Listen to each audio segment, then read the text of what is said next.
distorted masculinity is this subject matter that I've always wanted to discuss.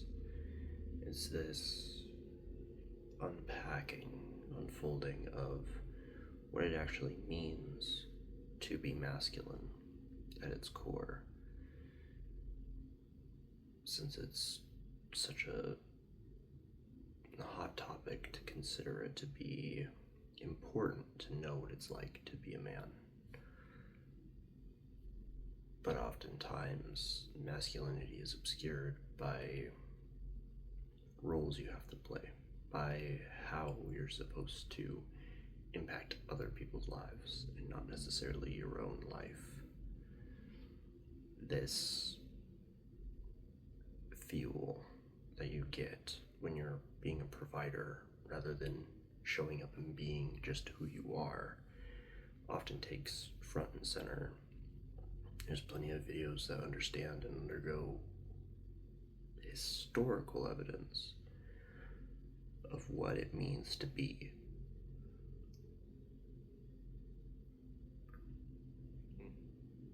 a man. And masculinity is this fixated portal of appearance of what masculinity is, not what it is at its heart. And as I've looked into that, as I've delved into the curiosity of masculinity, the more I wanted that what is masculinity at its core? What are its true functions? What does it actually mean?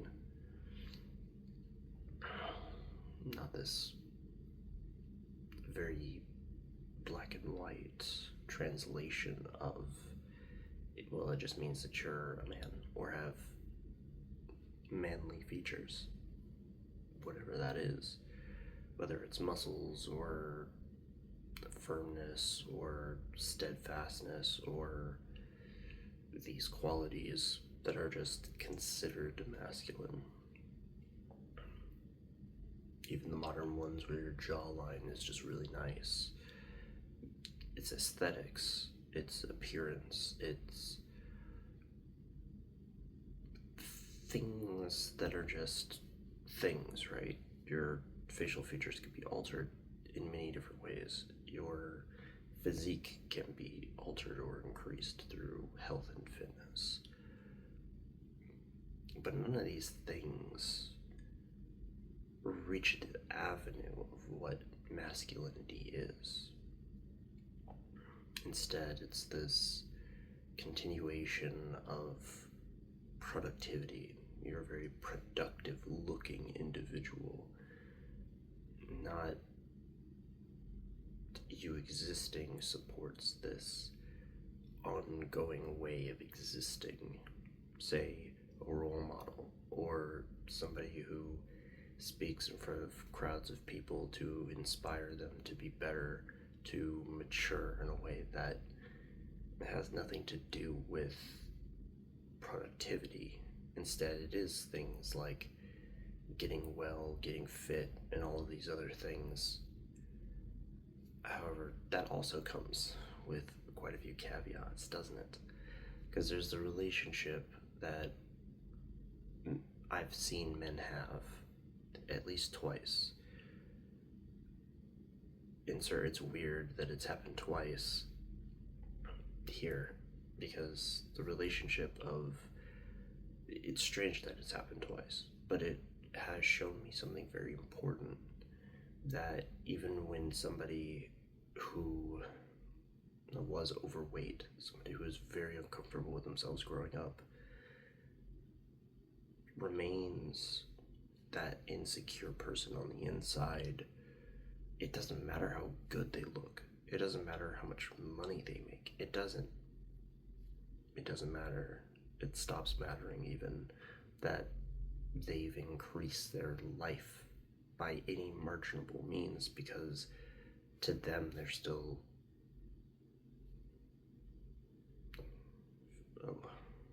overweight or uncomfortable with themselves. They haven't done enough yet, and they're still chasing this enoughness that, by all accounts, by all measuring, they just haven't gotten there yet. And their assumption is eventually they will. Eventually there is a there that they can reach that will make them feel comfortable in themselves, that will make them feel okay with themselves.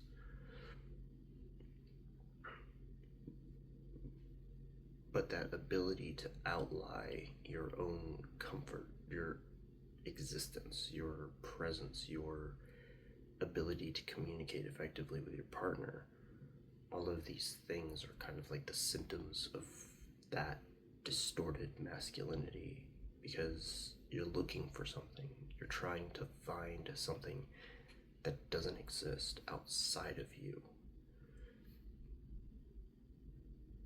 There's this book called The Kabbalion by the Three Initiates.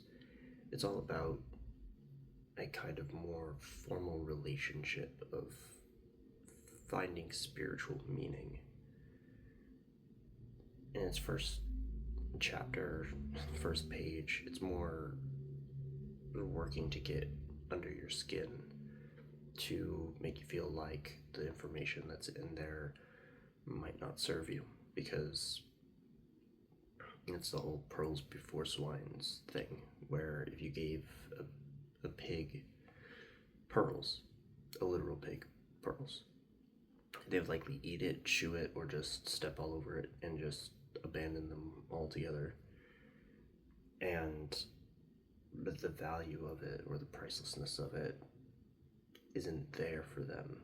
Which, I mean, fair enough. Any animal you give treasure to, I'm saying like doubloons or jewels or coins or literally anything that's like super valuable to them, they would either chew it, sniff it a few times, bury it, walk away from it, because it's not valuable to them.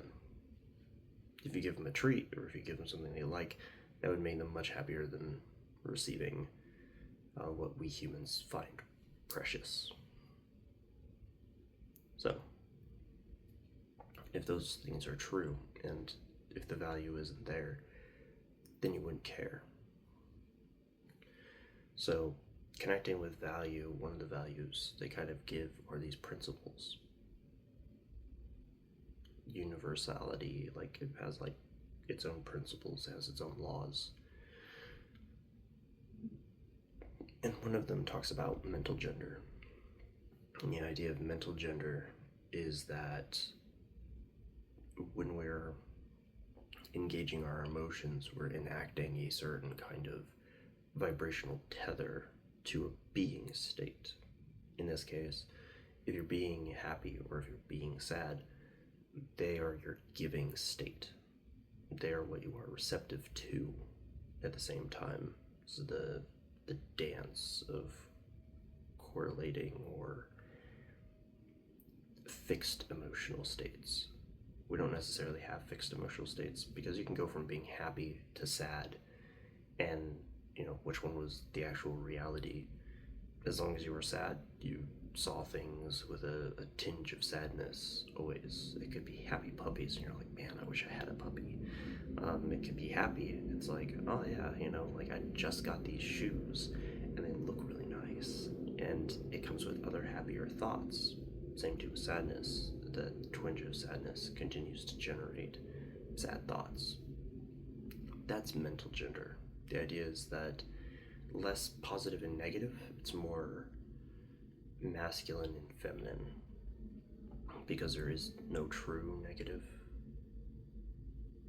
because it was aligned with magnets when it was talked about, which is where the positive and negative aspects come from. But it's not necessarily the idea that there is a negative, it's more that feminine is receiving that energy and is drawn to that energy. It's the same reason why you can have many thoughts populate your mind.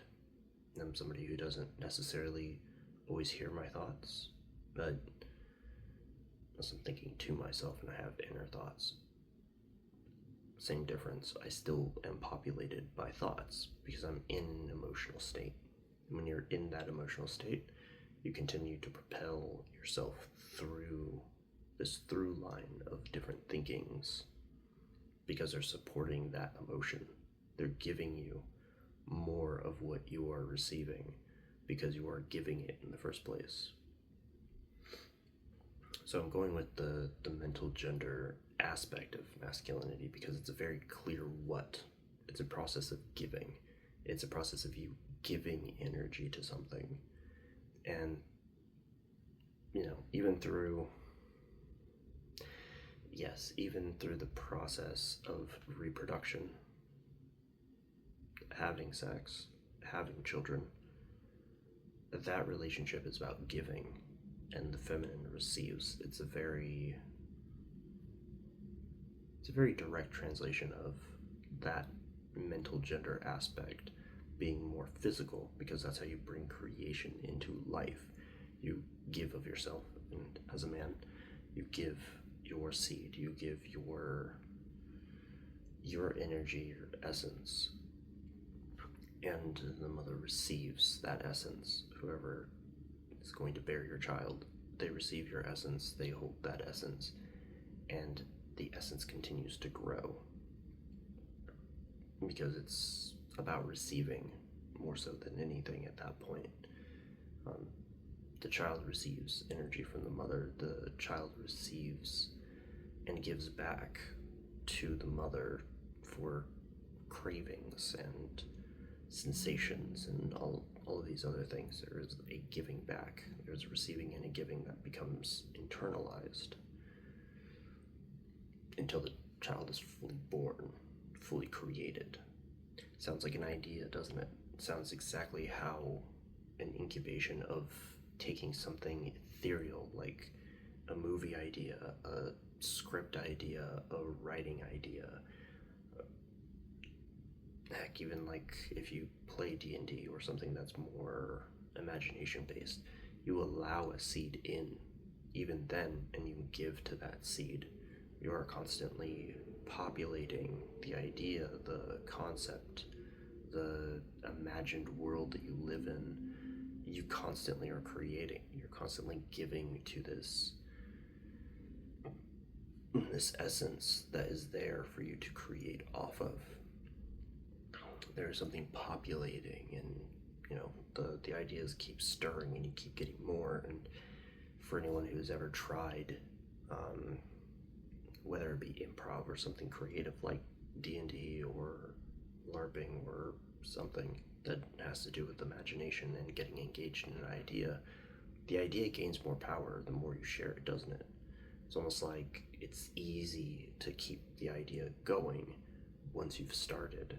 The idea just keeps populating and getting bigger and bigger, and it just expands. It's like I've created lore for things that just kind of, once I started talking and just assuming that there was something there was something there to populate, to create, to give energy to, and to also receive, because I'm getting images, I'm getting information that just shows up. It's not about like forcing it, it's not difficult, it's a very easy and very simple process, which is why I want to use it for this particular topic of distorted masculinity,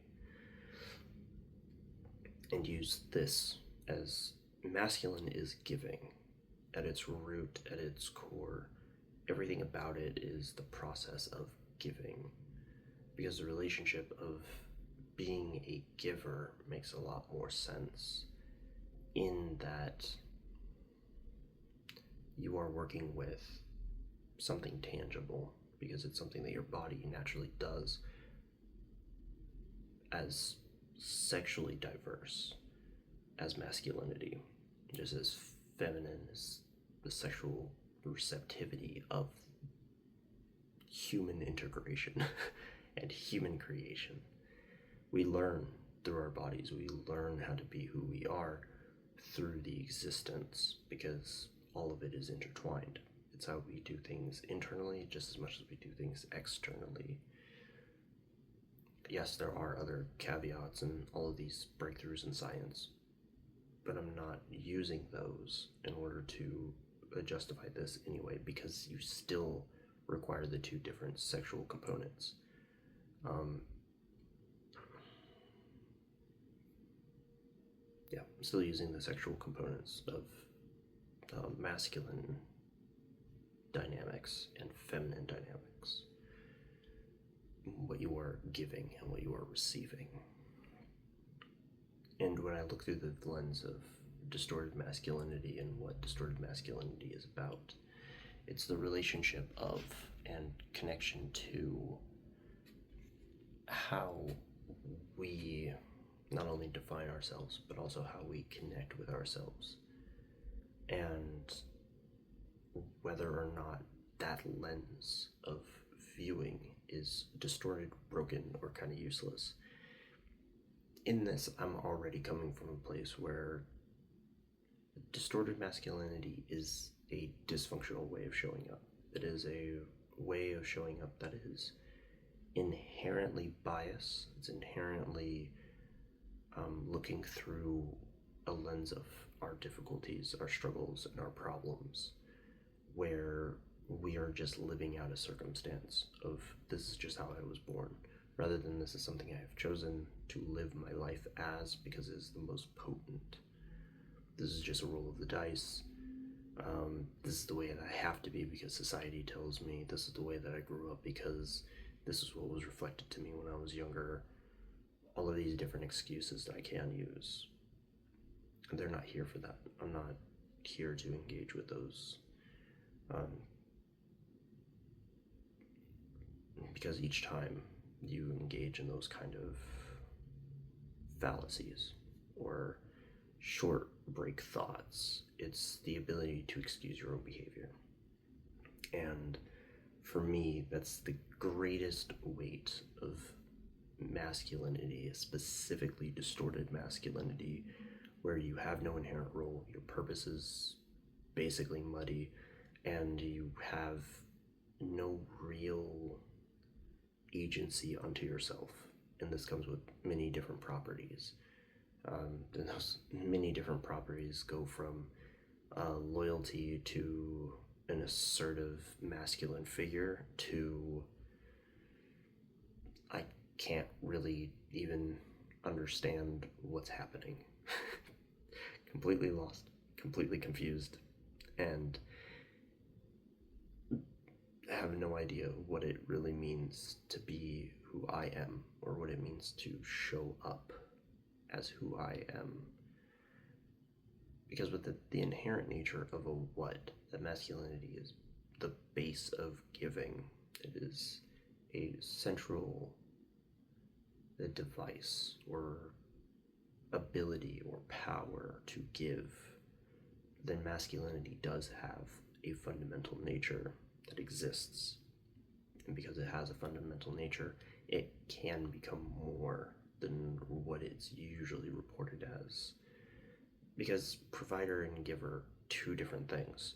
Provider has an inherent need to do something, because if you're not providing, then you're not doing anything, which is destructive in and of itself. That just builds resentment to be a provider.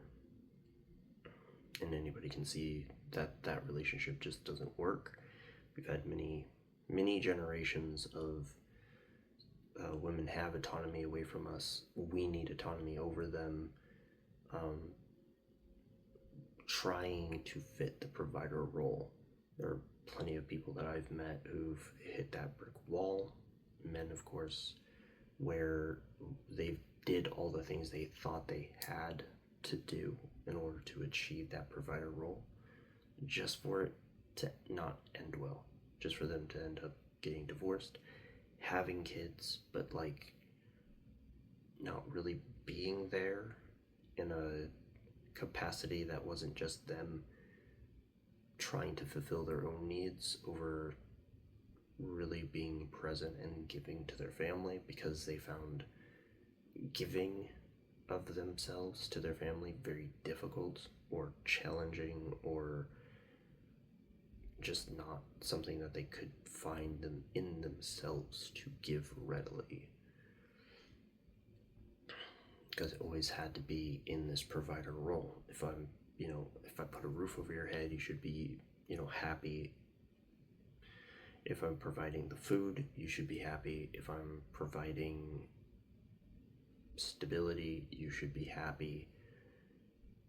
It becomes this outward dynamic, not this inward one, where if you are giving, you're giving of yourself, you're giving of your time, you're giving of your essence. A very direct way of showing up, being present. It's like making this.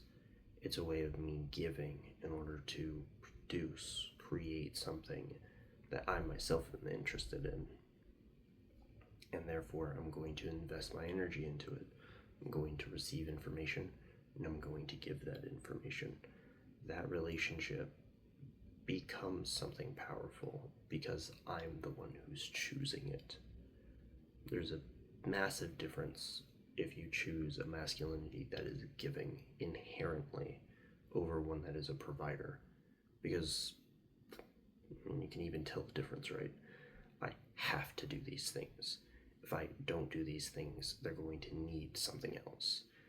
Rather than, I'm here, I'm giving of myself, I'm giving of my energy, I'm giving of my appearance, I'm giving of my time in order to create this. Whether it's a relationship between people, whether it's a response to somebody, I'm willing to give them something meaningful, something powerful, because that's what I want. So I'm going to give what I want, because then I'll receive what I want in turn. It may not always appear the same way, or it might change dramatically, but the relationship will grow and alter and change in one way or another. It's either I'm fully there or I'm fully absent. There is no in between, which is why I like the idea of giving masculinity the giving property, because same too with feminine, it's the receiving property, because the properties in it of themselves are as baseline as you can get. They're as deep as it can go. However, it doesn't take away any of its complexities. If anything, it allows them to have a different tangible set of roots, because I want this to seed, I want this to grow, I want the network that it can create to do its thing. The network is more of your relationship with yourself, the connection that you have with a tangible sense of self, because those relationships are important, and everyone has tangible relationships to them that are important, and it's not must be maintained. It's desiring growth out of. Because even for me, my relationship with it, it's always about growing. It's always about the tangibility of an experience. How much can I feel about the experience? How much do I want to give to this? How present do I want to be with what's happening in front of me? And how awake do I want to be to the experiences that I'm having? And those answers are always a yes and more. Because if I'm not giving to the situation, if I'm not showing up, why am I there? And the relationship with this is always, again, first-hand experience. If you've watched this far, I appreciate you, because it is a conversation worth having. It is a topic worth experiencing, because no matter what happens in your life, that part of you never gets to go away. I'm going to record the second part of this because this is already long enough, and I'm not really worried about people's ability to keep up with this. If you're interested, you're interested. If you're not interested, you're just not interested. But this was the groundwork. This is something that I wanted to put at least into your hands, into my hands at the same time, to give to this concept and to create more out of it so that it gets the benefit of seeing the light of day. And with that, I'll catch you later.